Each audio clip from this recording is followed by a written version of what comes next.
ഈ പ്രദേശത്ത് ഇപ്പോഴും പൊട്ടിത്തെറി നടന്നുകൊണ്ടിരിക്കുകയാണ്, തീ കത്തിക്കൊണ്ടിരിക്കുകയാണ്. ആ ഒരു ദൃശ്യങ്ങൾ നമുക്ക് കാണാൻ സാധിക്കും. ആ പൊട്ടിത്തെറി നടന്ന പ്രദേശത്ത് ഇപ്പോഴും തീ കത്തുന്നുണ്ട്, ഇപ്പോഴും പൊട്ടിത്തെറിക്കുന്നുണ്ട്. അതായത് ഇപ്പോഴും കരിമരുന്ന് അല്ലെങ്കിൽ പടക്കങ്ങൾ ഗുണ്ട് ഇപ്പോഴും ആ ഒരു പ്രദേശത്ത് ഉണ്ട് എന്നുള്ളതാണ്. അത് മുഴുവൻ ഇപ്പോഴും കത്തി തീർന്നിട്ടില്ലേ, കത്തി തീരാത്ത പടക്കങ്ങൾ വീണ്ടും പൊട്ടുന്ന ശബ്ദമാണ് ഇപ്പോൾ കേട്ടുകൊണ്ടിരിക്കുന്നത്. മാത്രമല്ല തീ പടർന്നുകൊണ്ടിരിക്കുകയാണ് ഈ ഒരു പ്രദേശത്ത്. ഇപ്പോഴും അത് പൂർണ്ണമായും നിയന്ത്രണ വിധേയമായിട്ടില്ല. ഉദ്യോഗസ്ഥരടക്കം പല സ്ഥലങ്ങളിലെത്തി തീ നിയന്ത്രിക്കാനുള്ള ശ്രമം നടത്തുന്നുണ്ട്. പക്ഷേ ഇപ്പോഴും അത് പൂർണ്ണമായും നിയന്ത്രിക്കാൻ സാധിച്ചിട്ടില്ല എന്നുള്ളതാണ് മനസ്സിലാക്കുന്നത്. ഈ ഒരു പാടം ആണ്, നമുക്കിത് കണ്ടാൽ മനസ്സിലാവും. ഈ ഒരു പാടത്തോട് ചേർന്നുള്ള പ്രദേശത്താണ് ഇവർ ഈ കരിമരുന്ന് ഉണ്ടാക്കുന്നത്. അതുകൊണ്ട് തന്നെ ഈ പാടത്തടക്കം ഉദ്യോഗസ്ഥരെത്തി ഇപ്പോൾ പരിശോധന നടത്തുന്നുണ്ട്. പല സ്ഥലങ്ങളിലേക്കും ഈ ഒരു പടക്കം തെറിച്ച് പോകുന്ന ഒരു കാഴ്ച നമുക്ക് കാണാൻ സാധിക്കുന്നു. ഈ പ്രദേശം മുഴുവൻ കത്തി അമർന്ന നിലയിലാണ്, പൂർണ്ണമായും കത്തി അമർന്ന നിലയിലാണ്. ആ ഒരു പ്രദേശത്തു നിന്നാണ് വീണ്ടും ഈ ഒരു പടക്കങ്ങൾ പൊട്ടുന്ന ശബ്ദം കേൾക്കുന്നത്. തീ ആളിക്കത്തുന്നു. തീ ഇപ്പോഴും പൂർണ്ണമായും നിയന്ത്രിക്കാൻ സാധിച്ചില്ല. ഫയർഫോഴ്സിന്റെ ടീം ഇപ്പോഴും അതിന് വേണ്ടിയുള്ള പ്രയത്നത്തിലാണ്. പലരും ഈ ഒരു പാടത്തേക്ക് വരെ എത്തി പരിശോധന നടത്തുന്നുണ്ട്. ഈ ഉദ്യോഗസ്ഥരെല്ലാം, സുരക്ഷാ ഉദ്യോഗസ്ഥരെല്ലാം തന്നെ ഇങ്ങോട്ടേക്ക് എത്തി പരിശോധന നടത്തുന്ന ഒരു ദൃശ്യങ്ങൾ കാണാം. ഇപ്പോഴും പൊട്ടിത്തെറികൾ പലയിടങ്ങളിൽ നിന്നായി നമുക്ക് കേൾക്കാൻ സാധിക്കുന്നു എന്നുള്ളതാണ്. പൂർണ്ണമായും ഈ ഒരു പടക്കങ്ങൾ അവിടെ നിന്നും പൊട്ടിത്തെറിച്ചില്ല, ഇനിയും ബാക്കിയുണ്ട്. അത്തരത്തിലുള്ള പൊട്ടിത്തെറികളാണ് പല സ്ഥലങ്ങളിലായി കേൾക്കുന്നത്. തീ ഇപ്പോഴും കത്തുന്നു. ഇപ്പോഴും ദൃശ്യങ്ങളിൽ നമുക്കത് കാണാൻ സാധിക്കും. നിലവിൽ 3 മരണമാണ് റിപ്പോർട്ട് ചെയ്തിരിക്കുന്നത്. പക്ഷേ മരണസംഖ്യ ഇനിയും ഉയരാൻ സാധ്യതയുണ്ട് എന്നുള്ളതാണ് മനസ്സിലാക്കുന്നത്. ഈ ഒരു പ്രദേശത്തേക്ക് ഇപ്പോൾ മറ്റാരെയും, അതായത് നാട്ടുകാരെ ഉൾപ്പെടെ ഈ ഒരു പോലീസും ഫയർഫോഴ്സും കടത്തിവിടുന്നില്ല.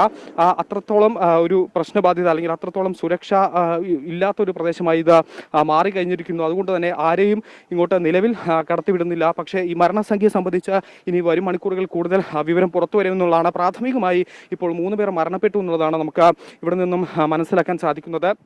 നാട്ടുകാരും അല്ലെങ്കിൽ മറ്റാരും ഈ ഒരു പ്രദേശത്തേക്ക് കടന്നു വരാത്ത അത്തരത്തിൽ സുരക്ഷ ഇവിടെ ക്രമീകരിച്ചിരിക്കുകയാണ് ഫയർഫോഴ്സും അതുപോലെ തന്നെ മറ്റ് സുരക്ഷാ ഉദ്യോഗസ്ഥരും. പക്ഷേ ഈ തീ ഇപ്പോഴും അണയ്ക്കാൻ സാധിച്ചിട്ടില്ല എന്നുള്ളതാണ് ഏറ്റവും ഭീകരമായ അവസ്ഥ. മാത്രമല്ല ഇപ്പോഴും അവിടെ നിന്നും പൊട്ടിത്തെറികൾ ഉണ്ടാകുന്നു. ഒരുപക്ഷെ ഇനിയും ഒരുപാട് പടക്കങ്ങൾ, ഈ പൊട്ടാത്ത പടക്കങ്ങൾ അതിനകത്ത് ഉണ്ടാകുമോ എന്നതടക്കം ഇപ്പോഴും നമുക്ക് അറിയില്ല. അങ്ങനെ ഉണ്ടെങ്കിൽ തന്നെ അത് വലിയ രീതിയിൽ ഒരു സുരക്ഷാ പ്രശ്നം ഉണ്ടാകാനും സാധ്യതയുണ്ട്. പക്ഷേ നിലവിൽ ഇപ്പോൾ ഈ ഫയർഫോഴ്സും അതുപോലെ തന്നെ പോലീസ് ഉദ്യോഗസ്ഥരും ആളുകളെ ഒന്നും അങ്ങോട്ട് കിടത്തുന്നില്ല. അവിടെ കുറച്ച് സുരക്ഷാ പ്രശ്നമുള്ളതിനാൽ തന്നെ ആ ഒരു പ്രദേശം ബ്ലോക്ക് ചെയ്തുകൊണ്ടാണ് ഇപ്പോൾ അവിടെ മറ്റ് സുരക്ഷാ പ്രവർത്തനങ്ങൾ നടത്തുന്നത്. ഈ ഒരു ദൃശ്യങ്ങളിൽ കാണുന്ന പോലെ തന്നെ ഇപ്പോഴും വലിയ രീതിയിലുള്ള തീ അവിടെയുണ്ട്. മാത്രമല്ല ഇപ്പോഴും പടക്കങ്ങൾ പൊട്ടിക്കൊണ്ടിരിക്കുന്ന ഒരു സാഹചര്യമാണ്. ഇന്ന് 3:45 കൂടിയാണ് ഇത്തരത്തിൽ വലിയ ഒരു സ്ഫോടനം ഈ ഒരു പ്രദേശത്ത് ഉണ്ടാകുന്നത്. ഇപ്പോഴും ആ ഒരു ശബ്ദം നമുക്ക് ഇവിടെ നിന്ന് കേൾക്കാം. 3:45 ഈ ഒരു സ്ഫോടനം ഉണ്ടാകുന്നു. വലിയ രീതിയിൽ പുകയുരുന്നു, തീ ഉണ്ടാകുന്നു. അപ്പോൾ